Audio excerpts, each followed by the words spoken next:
Bonjour, je suis Pablo Ral et bienvenue sur la chaîne YouTube de Global Skimo. Aujourd'hui, nous allons commenter une autre course de ski de randonnée, comme nous l'avons fait dans des vidéos précédentes, que je vous laisse ici en haut la liste de lecture au cas où vous voudriez voir plus de courses commentées de cette manière. Cette fois, il s'agit de la Marmotte Trophy, une course en Italie dans le Val di Martella, qui, si vous vous souvenez, est la vallée qui apparaissait dans la vidéo que je vous laisse ici sur le voyage que nous avons fait dans les Alpes. Alors, on va voir une course dans cette vallée et il y avait beaucoup moins de neige. Et ben, ça va être une course sympa à commenter parce que ça ne s'est pas décidé jusqu'au dernier moment. Alors, je descends au coin et on commence. Cette année, le trophée La Marmotta était le championnat d'Italie par équipe.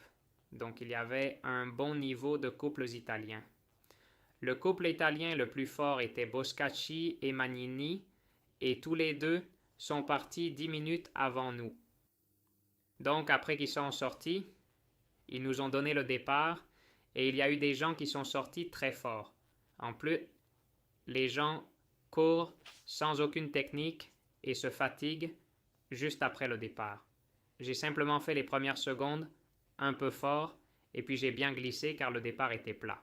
Et à prendre mon rythme, car c'était une course de près de 2000 mètres de dénivelé positif. Donc, une longue course avec 3 montées. Il y avait 2 segments à pied. Nous savions que la neige était très technique. Il y avait des croûtes. Donc, c'était quoi? Une longue course et ça allait être long.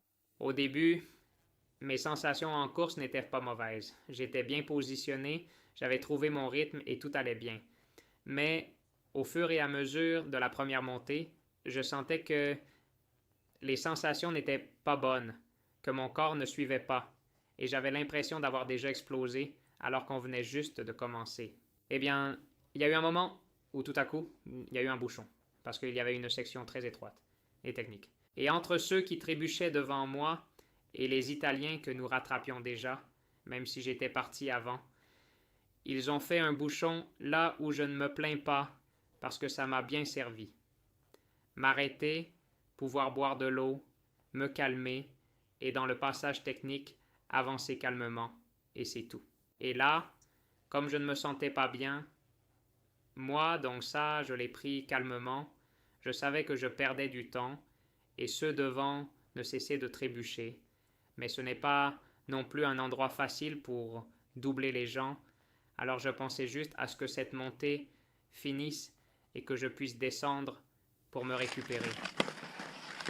Je suis arrivé au changement, j'ai enlevé les pots et j'ai commencé la première descente. Je voulais tester comment était la neige. Les premiers mètres, en plus, je me remettais un peu, non?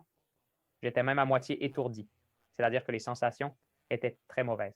Et comme il y avait des gens devant, j'ai fait attention pendant les premiers mètres, et une fois que j'ai pris de l'assurance et vu que je pouvais bien skier sur la neige et que les gens n'allaient pas trop vite, je me suis mis au travail et j'ai commencé à dépasser les gens.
J'ai dépassé environ 6 personnes.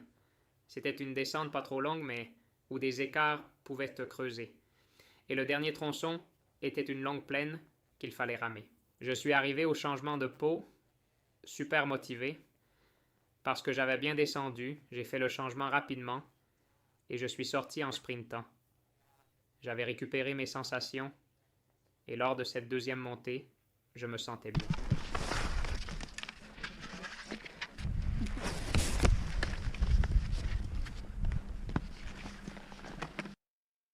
Et pendant cette deuxième montée, je sentais déjà que je pouvais maintenir un bon rythme. J'avais récupéré et je me sentais comme neuf.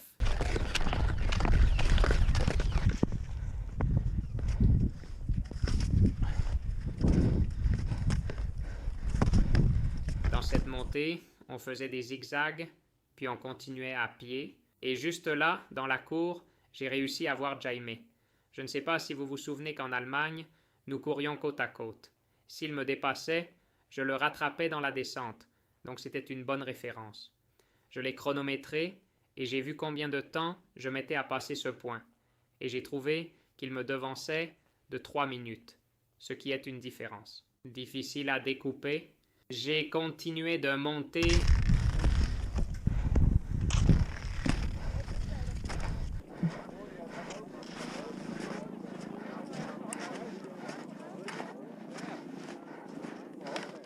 Et après cela, il remettait les skis et continuait à monter en zigzag. Ici, je suis sorti juste en même temps qu'un couple d'Italiens que j'avais supposément déjà rattrapé de 10-12 minutes. Mais je ne sais pas pourquoi ils allaient super vite, ils ont presque commencé à sprinter. Je veux dire, ça me semblait absurde, non? Parce que j'avais déjà gagné du temps et ils mettaient un rythme fou.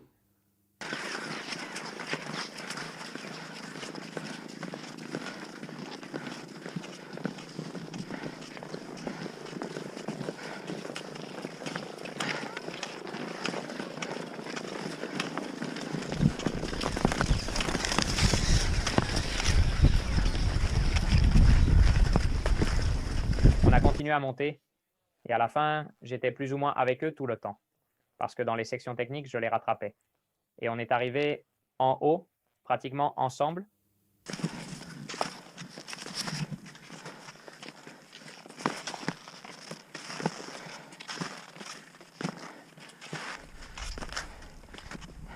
C'était le tour de la deuxième descente. Ici, la neige était très compliquée et je devais en tirer avantage. Je suis descendu très vite, très sûr de moi et en skiant très très bien. Malgré cela, il y avait de la neige croûtée, des neiges dures, mais avec des bosses, des zones qui étaient soudainement ventées. C'était très changeant et on ne pouvait pas faire confiance, en fait. L'usure psychologique était très grande parce que tu devais rester concentré tout le temps. Tu ne pouvais pas te détendre. Parce que si tu te détendais, un ski s'accrochait et tu faisais 2 tonneaux. Donc il fallait rester totalement concentré.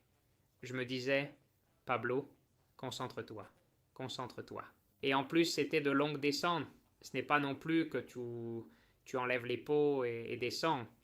Et voilà, pour avoir la prochaine montée, comme c'était par exemple en Allemagne, cette fois c'était de longues descentes, peut-être de 800 mètres négatifs, des choses comme ça, qui se sentent autant dans les jambes que dans la concentration, car ça ne te laisse jamais te détendre.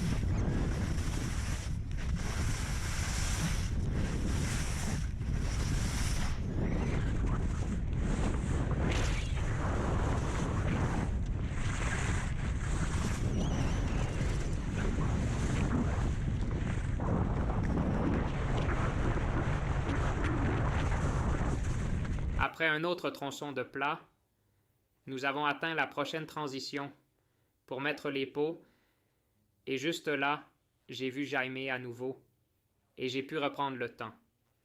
J'avais réussi à lui reprendre 1 minute, je l'avais maintenant à 2 minutes et nous avions encore la 3e montée complète et la dernière descente.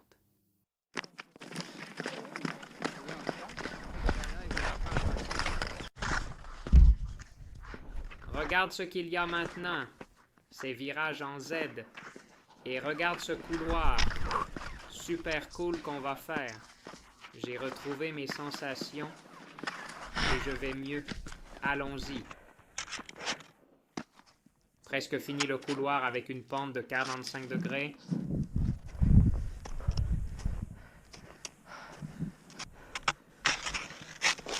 En sortant de cette randonnée, j'ai repris mes marques. J'ai eu Jaime devant tout le temps. Même si la distance semble courte, le temps était quand même un facteur. Mais pendant la randonnée, j'ai réussi à réduire son avance de 30 secondes. Il était à 1 minute et demie et il restait encore une portion de montée.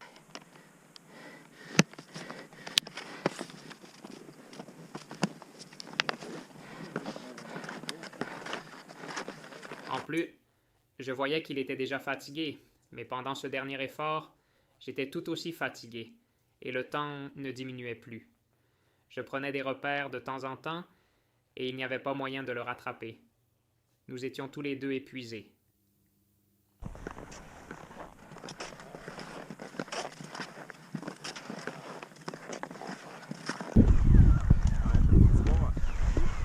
Je suis arrivé à la transition en haut. J'ai fait un changement en mode sprint et je savais qu'il y avait des Italiens, environ 30 secondes devant. Et puis Jaime à environ 1 minute 30. Je me suis lancé vers le bas. Je savais que c'était une descente très très longue et comme pendant toute la course, elle serait sûrement technique, alors je devais essayer. Surtout avec la motivation que je faisais une course de moins en moins et que je me trouvais très très fort dans les descentes.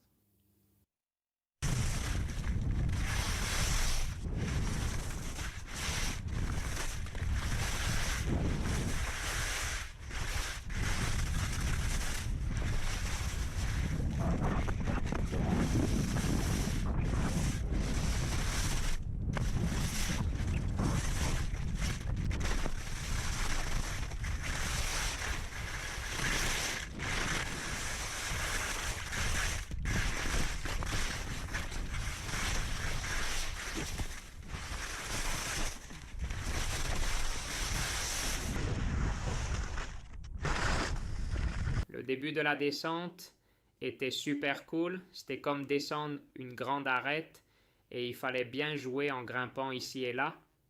C'était vraiment amusant. J'ai trouvé les Italiens juste quand je commençais à descendre une pente. Je les ai dépassés sans problème et j'ai continué à descendre.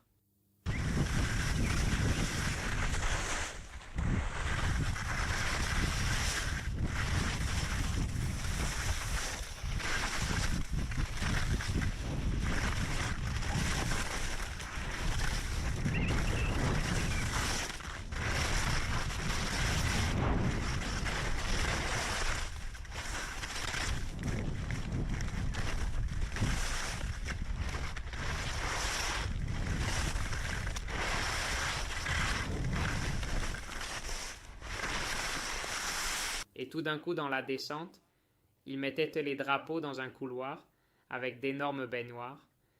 C'était super raide, mais j'étais tellement concentré que je suis entré sans y penser 2 fois, faisant des virages, descendant super rapidement, évitant les obstacles comme je pouvais. Et finalement, je me suis un peu accroché au ski, j'ai perdu l'équilibre et je me suis appuyé sur le dos, mais je me suis relevé assez vite et j'ai continué la descente.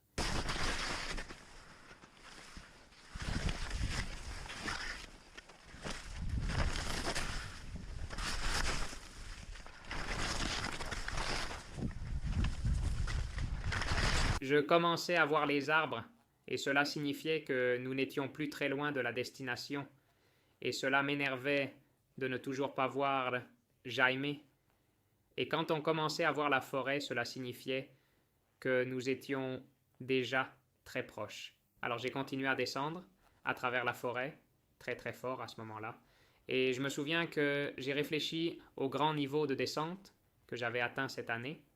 Et j'étais très content de la façon dont je descendais cette course.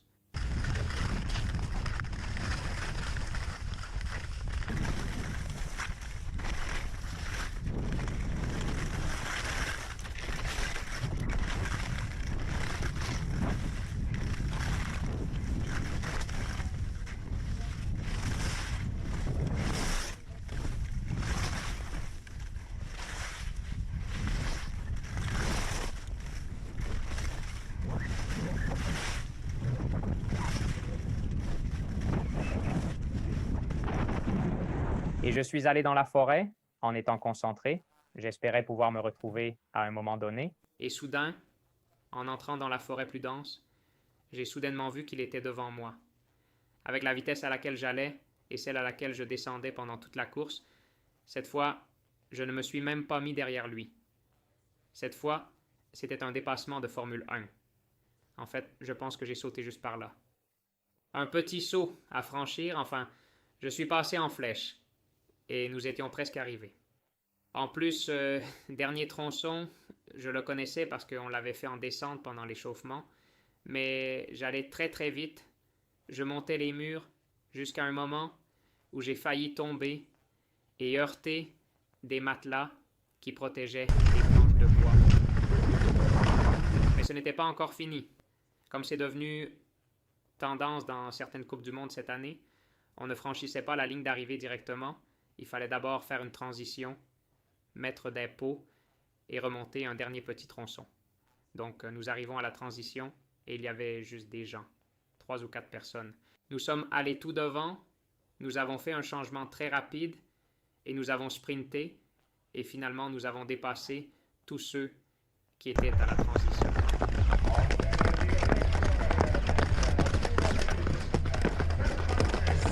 Et c'est ainsi que j'ai terminé une course qui, malgré des sensations pas très bonnes, lors de la première montée, j'ai réussi à me ressaisir petit à petit, de moins en moins, avec beaucoup de confiance et en descendant très très bien. Eh bien, j'ai finalement beaucoup apprécié et en plus il y avait un prix final. Et de toutes les courses que j'avais vues sur la chaîne cette année, elles formaient un ensemble appelé la Alpen Cup, qui est essentiellement une coupe qui réunit des courses d'Italie, d'Allemagne et d'Autriche. Il y a 6 courses au total et elles font un classement global. Toutes les courses accumulent des points et à la fin, il y a un classement final de toutes. Eh bien, comme j'avais participé à 6 courses, j'avais accumulé des points et réussi à me classer 4e au général de cette coupe, à seulement 6 points du 3e. Le 3e est un gars de l'équipe nationale allemande. Il fait la Coupe du Monde et est un athlète de la Coupe du Monde. Et voilà la vidéo d'aujourd'hui. J'espère que, même s'il fait un temps estival, vous aurez toujours envie de regarder ce genre de vidéos de neige. Et moi, de mon côté, je continue à skier le week-end, car en Autriche, avec toute la neige qu'il est tombée cet hiver, on est bien lotis. Là-bas, à partir de 1500 mètres, il reste encore environ 3 mètres de neige. Alors, tant que je peux, je continuerai avec les skis, même si j'ai aussi commencé les entraînements de trail running, comme ceux qui me suivent sur Instagram peuvent le voir. Laissez-moi un like si vous aimez ces vidéos, abonnez-vous si ce n'est pas déjà fait, et on se voit bientôt. Au revoir.